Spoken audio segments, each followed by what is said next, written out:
Unjacked here with another video for Path of Exile 3.24 Necropolis.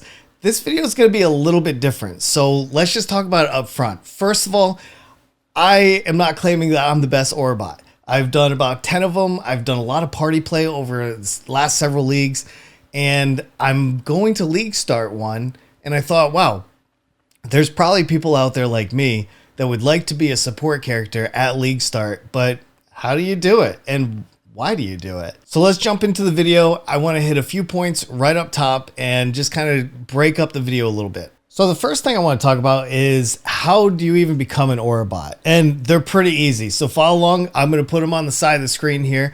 One, you have to start as a Scion, right? We're going to level up a Scion and that will become our Aurabot all the way to the end game.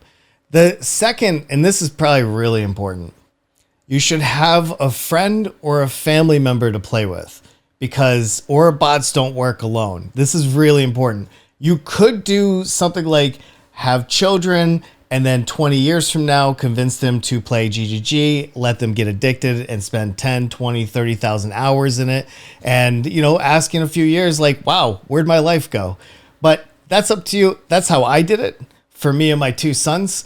The next thing we're going to do is we're going to gear our character. Now, when we're league starting as an Aurabot, we need basic gear. And it's going to be life gear because we're a little far away from being ES. And we're going to get into the details of the gear in just a few minutes, okay?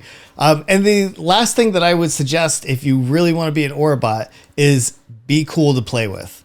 Because the last thing anyone wants to do is play with somebody that's not cool as an Aurabot or a support character. Moving along, let's talk about why you want to be an Aurabot. Maybe you want to support your friends, your family members that you play with, and you want to make them feel immortal, give them the power that they haven't had on solo. Maybe you just want to never die. A lot of good Aurabots rarely ever die, except maybe in the hardest of the hardest content. The next thing would be you enjoy the playstyle. Maybe you really like following people around and watch them kill everything. And then you're like, wow, that's awesome. Let me pick up some of that loot and I'll meet you at the hideout when the map's done.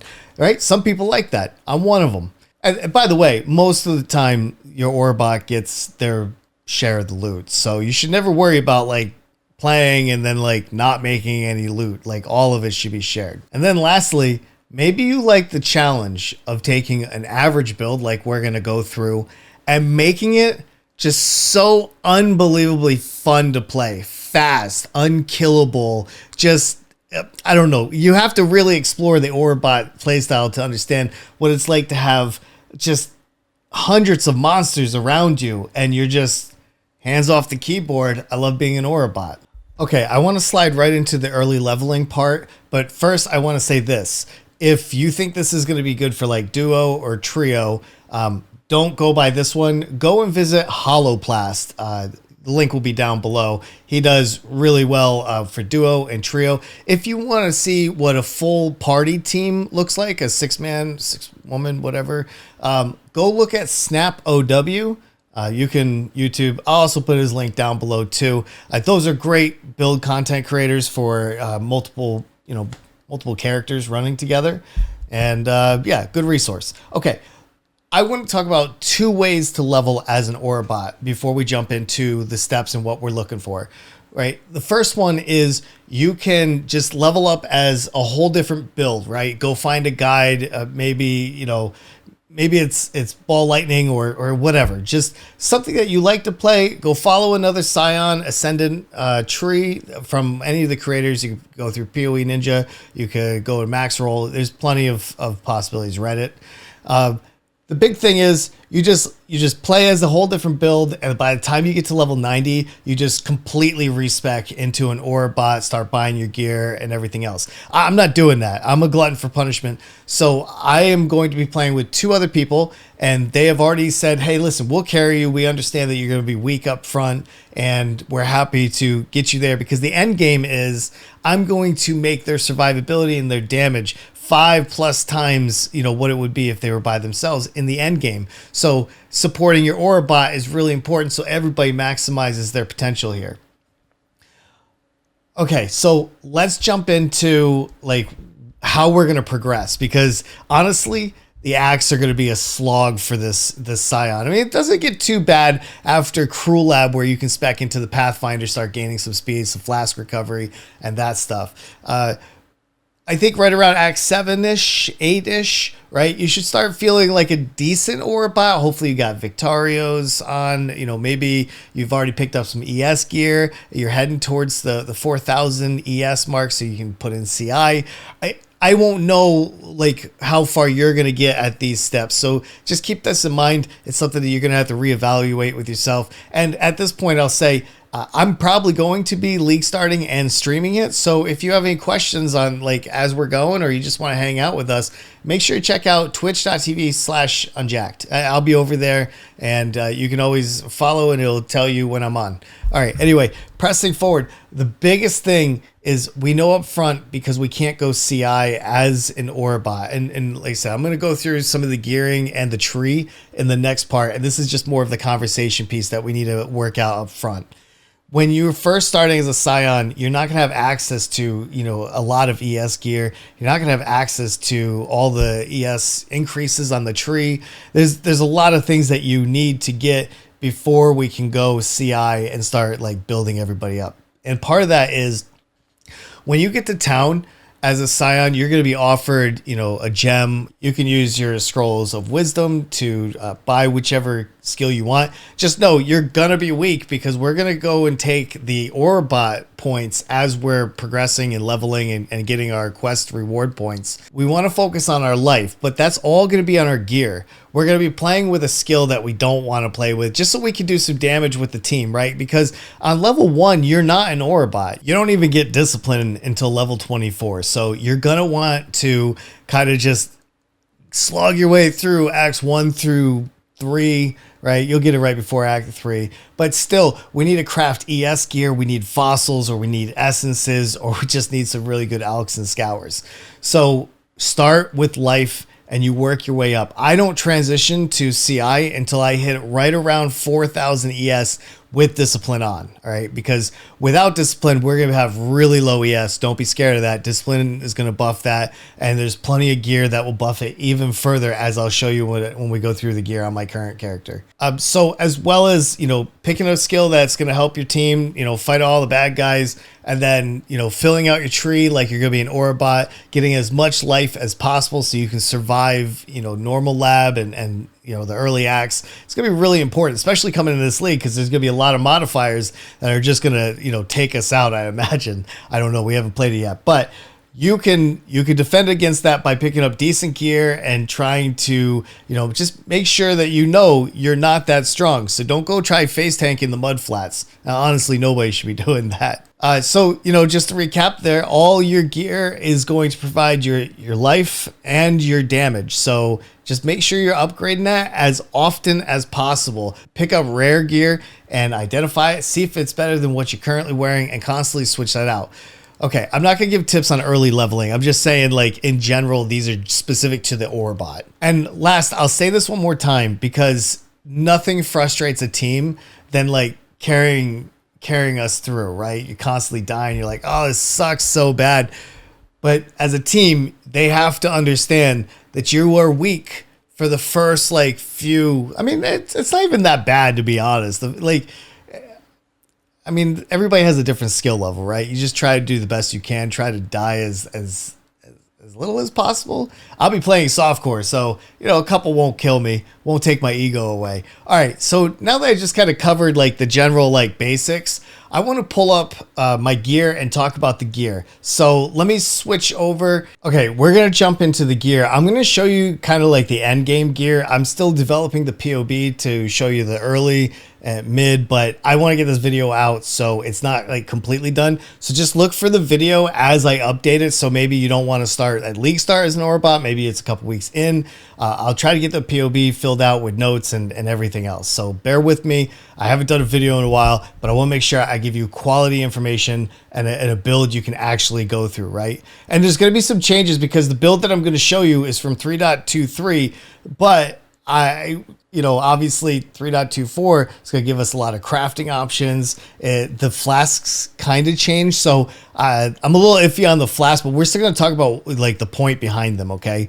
Okay, So this is my sweet Aurabot. My Aurabot gets this MTX every single time. I love this thing. All right. Also, as we go through this, I know I'm going to read in the comments, be like, well, you know, a Sadist Garb isn't really better than blah, blah, blah, a Val Regalia, or whatever the case is. Like, the whole point of this is to kind of just have a conversation about general gear. The way you gear your business is your business, right? Like, I decided on these. You can change and like replace gear, because there's going to be gear that may be even better than anything that I've ever been able to get to. So, all right, enough caveats. First of all, we're going CI, so we need to build as much energy shield as possible. I'm just going to kind of run through this because most of it's kind of uniques and pretty straightforward for an Aurabot. And a lot of these uniques are going to be super cheap in the league. I'd say maybe the first week of it. And if you can, you know, pick up a few for a few chaos here and there, go ahead. And keep in mind, you can always upgrade, so you don't have to save your money for like the best piece, right? You're not going to get end game gear on day 1 or 2. Just kind of get into the game, get familiar with the style, and just go for it. All right, first one is Ephemeral Edge. All right, this is going to give you up to 50% increased maximum energy shield. This is huge. Without this, you know, it sucks. And honestly, this is really the only mod we care about on this. So don't get too wrapped up. If you can only get like a 47, 48, 49, get it. You can get a 50 later. I don't even have a 50 on this one. Moving on to the helmet. I've seen different iterations of the Aurabot, but this is the one that I kind of settle in on. So this is Mask of the Tribunal. It's a synthesized helmet. So what you're looking for here is like 1, 2, maybe, I don't think this comes, it's probably 3 mods out there, but you want to find the mods that help you the absolute most. You're getting a lot of here on the helmet for Aurabot. So if you can get like non-curse or area of effect, like that would be the bee's knees right there for the helm, right? But this is generally a cheap helm, probably a few days in the league as people start doing, you know, synthesis and everything else. All right, let's go right into the amulet. Now this one's really a personal choice because you're giving up a lot here in your Ami spot. The Ami spot is like the sweet spot. This is where I tell people spend all your money on your Ami up front, because once you anoint it, like especially on the expensive anoints like golden oils and stuff, you're not going to want to replace that. You're just not. So think about your amulet. If you want to use the Jinx Juju like I have, I think that's a good pick. You're going to get a non-curse aura effect from it, right? Which is fantastic. You get a little bit of strength and dexterity, and even in I know there's other necklaces out there. You can try which one if you think like, oh, but I like this one better, or I'm going to craft the ultimate rare. I think you should. Go do it, you know, and then tell me about it, because I might want to copy your POB later. I don't know. All right, moving on to the shield. We got this guy. I'm not going to say it just in case I screw it up, because I'll never live it down on the internet, right? This one we're getting for the non-curse aura effect. Like it is... you're just getting a lot out of the shield, but the downside is you're not getting much energy shield here. So you really are trading up that energy shield for more aura effect. And honestly, that's going to be the most important anyway. All right, moving on to the rings. Here, you'll notice I just kind of got rings that I crafted with some attributes and energy shield. And this one I got into Crusader. So the ideal, if you can get 2 Crusader Moonstone rings, because you know you get flat energy shield plus you can roll percentage energy shield, that's ideally. I never got to finish this character fully, but if I did, both these rings would be Crusader base Moonstone rings, and I would just roll them and leave a prefix open so you can put the minus mana cost. I think that would be really helpful. 2 of those and you can just reserve everything you got basically. Okay, let's go to the questionable part, the chest piece. Oh my God, he's using a Sadist Garb. Why? Well, honestly, I'm just really a big fan of the Sadist Garb. You can roll some pretty good evasion on it and some energy shield. You talk about a Sadist Garb that can get you over 2,000 flat evasion, and if you really hit it big, over 500 energy shield for a monster roll.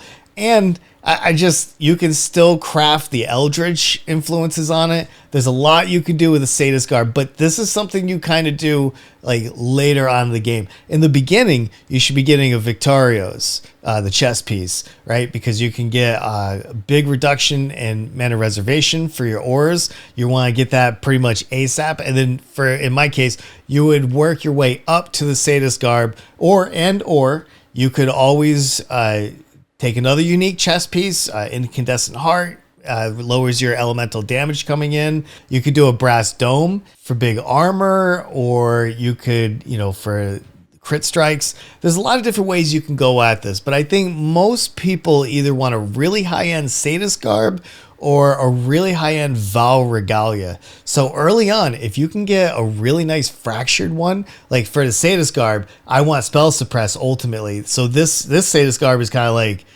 I could re-roll over this and I would be just fine. You want something that's going to give you Suppress and anything else you might be missing. You can't roll that on a Val Regalia. So that's why I like the Sadist Garb, because you can get up to like 22% Spell Suppress. It just makes it easier to gear out and maybe even change a tree a little bit if you already maxed that. All right. That's a personal choice. You want to get a 6-linked. You're going to use it. It's a fantastic armor piece. I definitely recommend the Sadist Garb.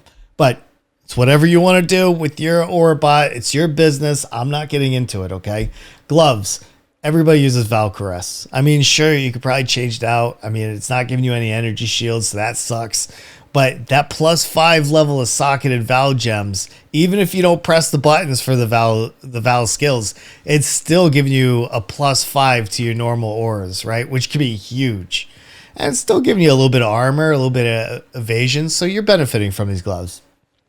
I'm going to skip over the belt. I'm going to the Bubonic Trail, right? This gives you just speed, mana reservation. These boots are really good, and usually they're so cheap on League Start. Maybe a day or two in, you're only paying a few C for these. Nothing crazy, right? We're just going after mana reservation. You'll notice that is going to be a key topic as we get into the tree. Mana reservation is everything for an Aurabot. So, keep thinking about that, and we're going to talk more about it. All right, this belt. Now, the belt, this is the String of Servitude. You can get it with two implicits. Sorry. You can get this with 2 implicits. However, they get really expensive because they only drop at the apex of the temples.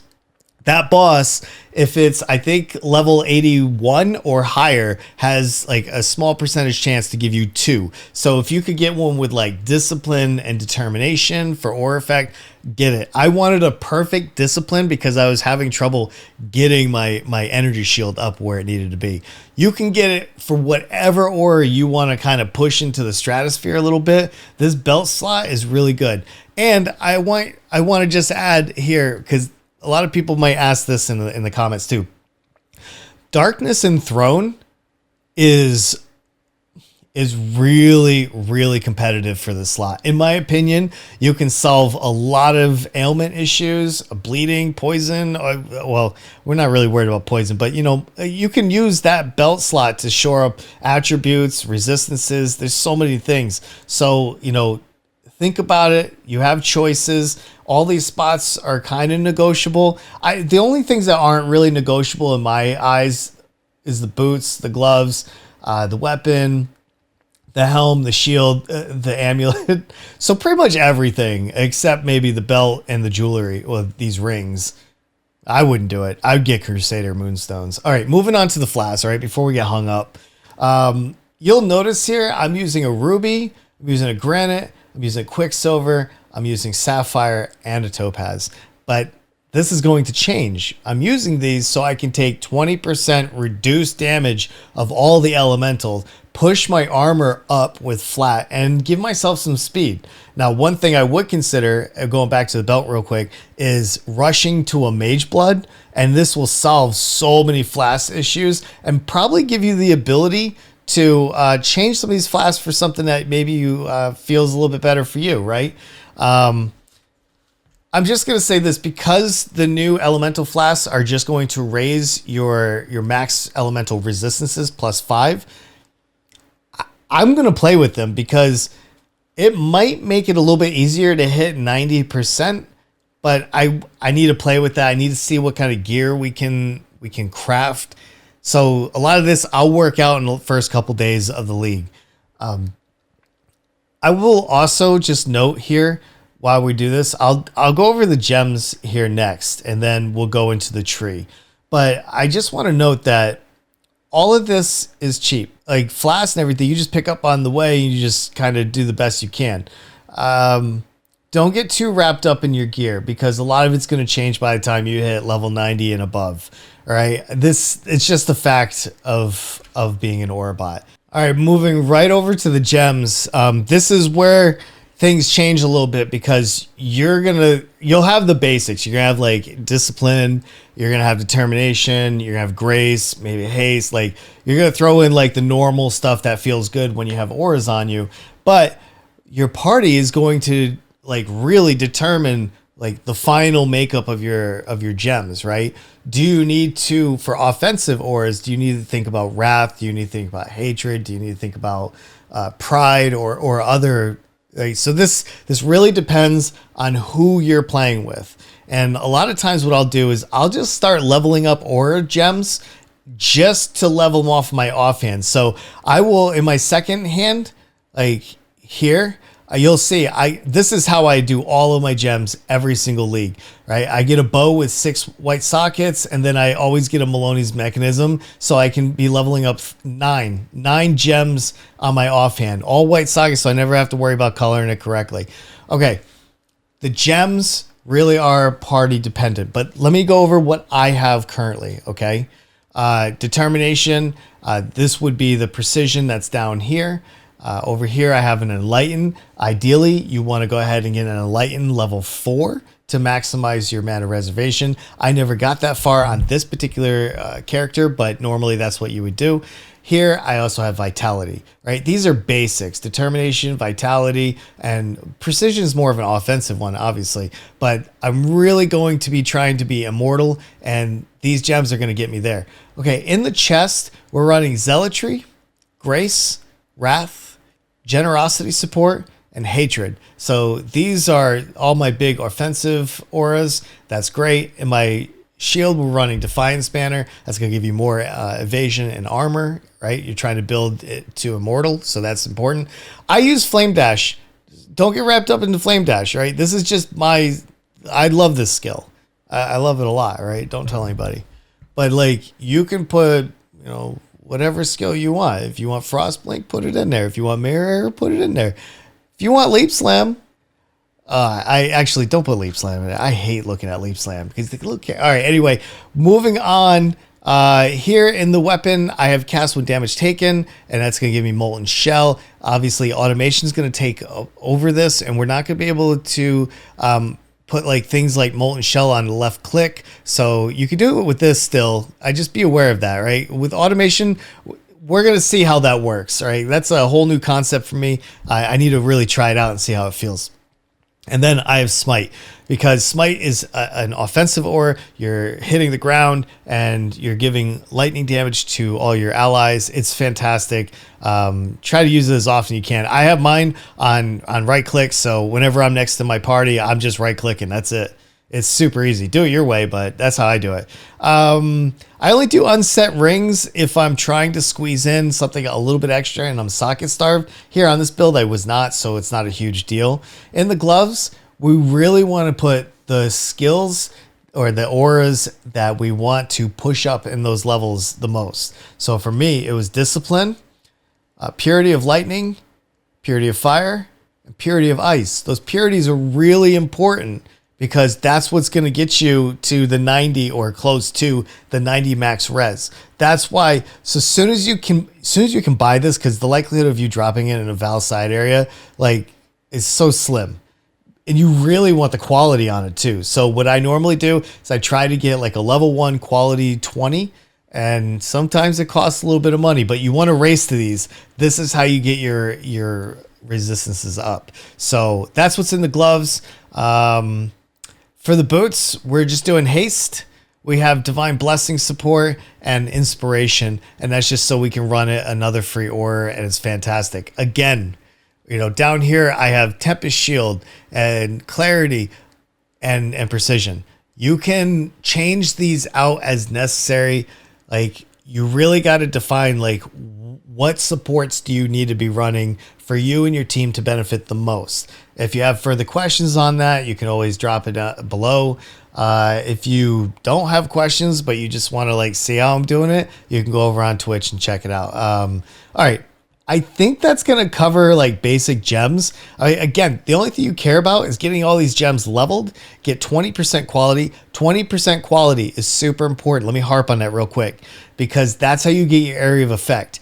You, as an Aurabot, you want your circle, your aura of, area of effect to be screen wide, and test it. See how far they get away from you, so you can see like, okay, my buffs go to here, so they know how close they have to be to you in order to survive some really tanky, content. Look for ways to push the area of effect and the aura effect. Those are the two things that we want the most. You're not going to be able to get your last auras in until like you start hitting level 100. Those last 5 points, they fill up. We'll go through it on the tree, but just be aware that this build right now, what I'm showing you is to like 95. I'll show you how to get to level 100 with your points. We're looking at my tree right now from 3.23, so things have changed slightly, right? There's new things entering the game, such as tattoos and stuff like that. So you're going to be able to adapt this to whatever feels comfortable for you. Right? There's going to be, if you can go on PoE Ninja and you can see probably 100 different types of Aurabots, everything from low life to CI, you have to find what works for you. For me, I like CI. That's the tree we're going to go over. Okay. Just know that in the POB, I did kind of break it up, like what points you should be going for. I broke it up into 3 levels. The only thing I haven't done as of this video is I haven't filled in the gear and the gems for the 2 early levels. And I don't know if I will for the early level, just because you're going to be scraping by with whatever you can get. Okay, let's look at this tree real quick. It's pretty simple. We're going after int, we're doing voices, and we're getting defense, basically, because we don't do any offense, so we don't need any damage here. All right, I'm going to talk about the ascendancy right at the end of this. So when you start, you want to go ahead and just grab this. You can grab a jewel spot here just in case you need it. Later on, you're going to put this Militant Faith in there. That will be in the POB. But, that's like towards the end game. All right, I want to grab Harrier. That gives me a little bit of speed. I'm going to work down here and start getting my spell suppress and my evasion up, because I don't want to get hit too much. I want to grab Mage Bane. That's probably where I'm going to start first. I'm not going to get this side here initially, because the intuitive leap may not be available just yet. And again, this is probably more towards 80s or 90s when you want to come down here. So focus on spell suppression first. Come up here. I would probably start grabbing like leadership, thrill killer, get that mana reservation mastery here. You get a little energy shield here. I wouldn't go up the left side yet. I would work on the right side a little bit more, because I think you're going to get a little bit more out of it. Let me just show you why. You're going to come up, grab this jewel socket here. I still have that which was taken jewel. That's crazy. But I digress. You'll need that jewel spot for maybe a Watcher's Eye, a Forbidden Jewel, something like that in 3.24. All right, we're coming up here. The first thing I want to grab is the Spell Suppress wheel right here with Instinct. This is going to give you your Spell Suppress is lucky. This is going to help you get your numbers way up. After you get that, then I'm working my way up here, and I want to grab this Influence wheel. Don't get CI at this point. CI is when you hit 4,000 ES with Discipline on. Okay, don't bother with it until you've hit 4,000 at least. Otherwise, it's just not going to feel good. You don't want to go into this cluster just yet, because I think it's going to take some time to get the voices basically available to everybody. You can start with a 7 passive. You can work your way up to a 5. If you can get to a 3, that would be awesome. If you get to a 1, you could probably really take this build to true endgame. So don't go into the cluster just yet. Instead, what you want to do is start working over on this side of the tree here. grab, don't grab these bottom nodes here yet. You'll fill those in later. You just want to go up and then grab the mastery, which is your stun threshold is based on, it would be 50%. Oh, they changed this mastery. So just get the stun threshold. It's 50%. I can't exactly know the wording because we haven't been patched yet. Okay, so once you grab Foresight and then you work over to the left, come up here, grab this jewel socket, slap a jewel in it. If you have bubonic trail, that'd be perfect. For mine, I did my magic jewel and move forward. You don't necessarily want to get this wheel here with insightfulness until you're like just about ready to go CI and you really got some gear. Otherwise, it's not going to help you all that much, just because you're still probably on life by this point. Maybe, probably. So come up here, go immediately to the left, and we're grabbing this whole sovereignty wheel. You want it all because a lot of people normally will skip this little wheel. This little wheel will get you past the breakpoint and get you like the bonuses of your aura effect. So make sure you take this little node. We won't worry about the masteries until we're ready to really jump into it. But in this case, we would jump in and grab 30% area of effect of aura skills, or from your skills have 10% increased effect. You can get that here, or you can get it over on either the influence wheel or the leadership wheel. They all share the same mastery. All right, let me zoom out real quick. These mana reservation jewels, this is where you become an Aurabot. Once you get at least one voices in and you start working one at a time, this is how you're going to fit in all your auras. You need 6 of them total. When I was talking about if you take this build from 95 to 100, you would simply, you would just add this point here would be 96. This would be 97. You'd put another 3-pointer mana reservation jewel in. That would be 98, 99, 100. Okay. And then that should allow you to get pretty much all of your offensive and defensive auras in. I want to talk about these jewels real quick. I know this video is getting long. I appreciate you guys watching this. If you want this information, thank you. Hopefully after I'm done like giving you this, you'll like it enough to maybe like and subscribe, maybe leave me a comment or something. Just say hi. I don't know. I just like when people talk to me. Okay.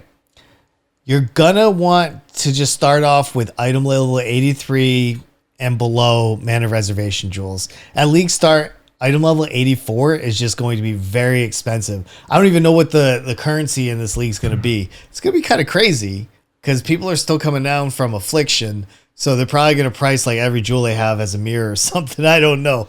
But I think the first week might be a little weird as we recalibrate our market. So just grab a jewel. But the most important thing is, and I want to show this to you, you'll see the last line, added small passive skills, add 25% increased effect. 83 and below, they rolled 25%, 84 and above, it is 35%. This will change your little nodes from 6% increased mana reservation for skills to 7. And the 84s will change it to 8. Every single like 1% of mana reservation that you can get into this build is just going to help you push it to its full like min max. So think about those things as you're leveling. You want to get these, pretty much as soon as possible. That's how you're going to help your party out. And then lastly, I want to zoom in. Oh, that was a little too much to this area here because there's a lot going on here. We got a jewel over here. This is going to be our rare. You can see I got corrupted blood, can't be inflicted, and a little bit of mana reservation on this jewel. This is going to go with our bubonic trail. So this is going to be probably, you're going to want this sooner than later, right? You're going to have to try it and see when you're ready for this jewel. All right, down here, we're going to get Unnatural Instinct. Now, this is usually an expensive jewel, so this is why I'm kind of pushing it for last, but it's going to add a lot to the build. All right, that goes down here, and then you want to find a good militant faith that's going to help you get your devotion, and this is going to like take the build next. Lastly, as you're filling out the rest of this node to get the last little percentage on the tree for energy shield, you want to come over here, and Intuitive Leap normally is fairly cheap. So you probably want, this is how I would go. I would get my Intuitive Leap. Then I would get my Militant Faith. Then I would get my Unnatural Instinct. I leave Unnatural Instinct to last. You can do it whatever order you want, right? Right or wrong. I'm probably wrong. But that's the tree. And as I'm leveling, even though I'm going life and I'm just kind of like throwing either Spectral Helix around or I don't know, whatever I'm going to play as a skill, I'm just thinking I'm going to get through this and I'm going to have my auras on soon. So, you know, don't worry about it. Just level up the tree like I suggest. And I think you're going to have a pretty good time. You get your jewels as you go. Hopefully you're having a good time with your buddies playing or your family or whatever it is, right? That's the tree. That's the gear. That's the gems. I don't have gameplay for this. Sadly, I never recorded anything from 3.22 or 3.23. I haven't had videos in a while because, well, honestly, I haven't really been feeling good. And so I needed to take a few months off of like making videos. For those of you that have not unsubscribed yet and you're still sticking around because I might make a video, and thank you. Seriously. Thank you very much. It is challenging to make these videos because I'm a nobody and I doubt anybody even watches these videos. But, you know, maybe you're, I don't know, maybe you like me, right? You're a little weird, but you like making videos once in a while and you like seeing those numbers go up in YouTube. I don't know. Anyway, my goal here is I'm going to make a few videos this league. I want to give you my strategies. I want to talk about the league and how it feels. I hope you'll come along with that ride. And, you know, if you're really feeling, you know, if you're feeling passionate, come on over to twitch.tv/unjacked. I'll be streaming. I want to talk to you in my chat. I want you to tell me, like, what you think of the build. Like, how are things going? Or just hang out with me. You can lurk all you want too. But anyway, this is how I close the video. I don't need to do a monologue on the outside. Thank you so much for watching this. I will try to give an update video as I'm playing this Aurabot. I'll update with any changes that I've done, and we'll do a follow-up video. So again, thank you so much for your time. Thank you for watching this video. Like, subscribe, comment, do nothing. I don't know, but I hope to see you at League Start. I'm so excited for Necropolis.